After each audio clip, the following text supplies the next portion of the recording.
Mummy, भाभी को मेरे घर मत भेजना। मम्मी, मैं झूठ नहीं बोल रही हूँ, कहो तो मैं आपको बिल भी दिखा देती हूँ। हमने सोचा था कि भाभी के रहने पर बच्चों का स्कूल मिस नहीं होगा और घर की भी देखभाल हो जाएगी, लेकिन क्या पता था कि वो तो हम लोगों को दिवाला ही निकाल देगी। बिजली और टेलीफोन का बिल डबल आया है।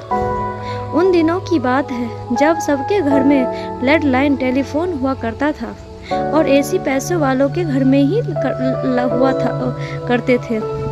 नीता सुषमा जी को सब बिल दिखा रही थी, लेकिन नीता, तेरी भाभी इतनी गैर जिम्मेदार हरकत नहीं कर सकती है। इससे पहले भी तुम्हारे घर रहने पर वो तो तुम्हारे घर और बच्चे संभालने गई है, तब तो यह शिकायत नहीं आई। तो इस बार सुषमा जी ने अपनी बहू पूर्वा का पक्ष लेते हुए कहा, मम्मी हर बार तो 2-4 दिन के लिए आती थी तो पता नहीं चलता, लेकिन इस बार वो 1 महीने के लिए थी। नीता ने आंखें बड़ी करके बोला, देख नीता, मैं तो अभी भी कहूँगी कि कुछ गलतफहमी हुई होगी।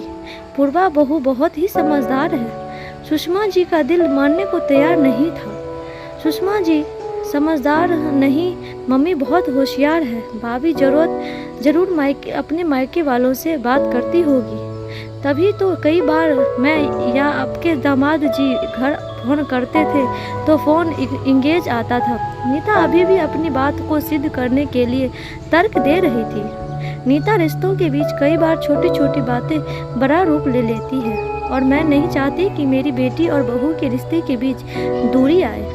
इसीलिए मैं अभी पूर्वा को बुला देती हूँ, वो तुम्हारी सभी गलतफहमी दूर कर देगी। सुषमा जी पूर्वा को आवाज़ देने लगी, रहने दो मम्मी, वो भला अपनी गलती क्यों मानेगी। आज तक चोर ने कभी स्वीकार किया है कि उसने कहाँ और कितनी चोरी की है। मैं तो बस यह बताने आई थी कि आगे से आप कभी भी भाभी को मेरे घर मत भेजिएगा।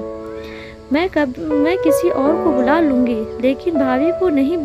नीता ने गुस्से से कहा, यही अच्छा रहेगा दीदी कि अब आप किसी और को बुला लीजिएगा, क्योंकि यह इल्ज़ाम सुनने के बाद मैं खुद आपके घर नहीं जाऊंगी।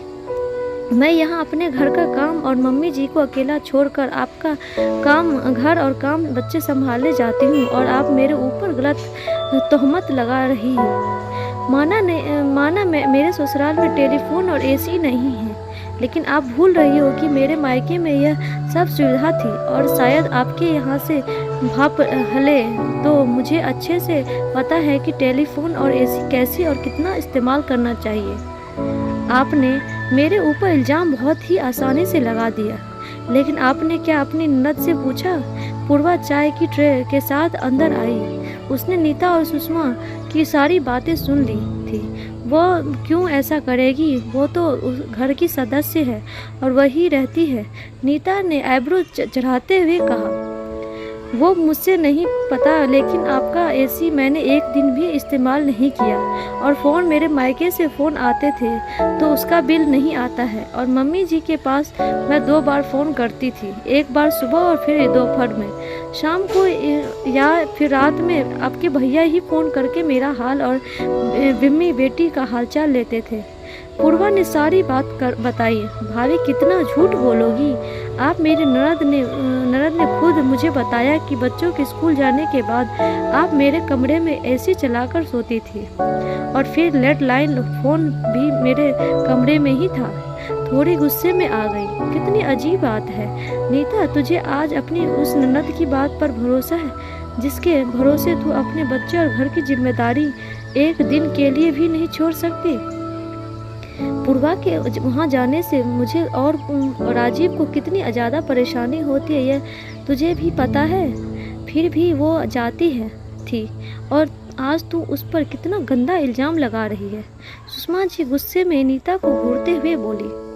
सुषमा जी की बातें सुनकर पूर्वा की आंखों में खुशी के आंसू बह निकले, क्योंकि आज उन्होंने अपनी बहू पर विश्वास किया। पूर्वा कमरे से बाहर गई और थोड़ी देर बाद एक लिफाफे के साथ अंदर आई। ये लीजिए दीदी, आपके नुकसान की भरपाई कर दी है। आपके 1 महीने रहने का रेंट, टेलीफोन बिल और बिजली बिल का पेमेंट है। आगे से मैं आपके घर की रखवाली करने नहीं जा पाऊंगी। मम्मी, मैं यहाँ पैसे लेने नहीं आई थी। मैं तो बस लिफाफे में पैसे देखकर नीता दुविधा में आ गई। शिकायत करने का मतलब ही यही था कि अब ये पैसे लो और जाओ। यहाँ से सुषमा जी ने सख्त लहजे में कहा। ताके जाने के बाद नीता के जाने के बाद सुषमा जी पूर्वा से माफ़ी मांगने लगती है। मुझे माफ़ कर दे बहू, बेटी दामाद अपने ऑफिस टूर पर रहते हैं और मैं तुझे उनके बच्चों की देखभाल के लिए घर भेज देती थी, जबकि इस बात के लिए राजी हमेशा मना करता था। उसने कहा था कि देखना मम्मी, एक दिन यह रिश्तों में दरार ले आएगा, और आज उसकी बात सही साबित हुई। मम्मी जी, आप माफ़ी मत मांगिए। आपने जो आज मेरी इज्जत बढ़ा दी, मुझ पर अपना विश्वास दिखाकर पूर्वा सुषमा जी के गले लग गई। कुछ महीने बाद, मम्मी प्लीज़ मुझे माफ़ कर दीजिए। आप भाभी से भी इस बार भी बिल दुगुना या यह कहे कि तिगुना से भी ज़्यादा आया है। ये सब मेरी ननद की करतूत थी, मेरी नहीं। रहने पर वो दोस्तों को घर बुलाती थी और मेरे रूम में ही रहती थी, और वो कॉल्स भी अब उसी के थे। इस बार टेलीफोन विभाग से नंबर सहित बिल मंगा तो पता चला। फिर उससे पूछा तो उसने सच बताया।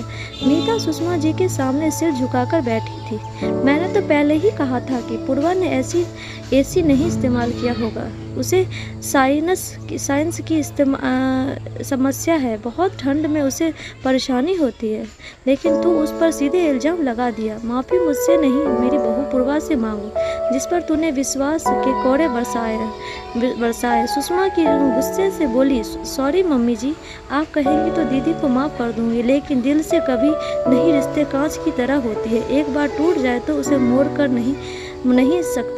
जोड़ नहीं सकते हैं। और फिर आप ही तो कहती हैं टूटे कांच नहीं देखना चाहिए। पूर्वा की बात सुनकर नीता सिर नीचे करके सोचने लग गई कि मम्मी ने सच ही कहा था कि रिश्ते के बीच कई बार एक छोटी छोटी बातें बड़ा रूप ले लेती है। आपको क्या लगता है कि पूर्वा को माफ़ कर देना चाहिए था?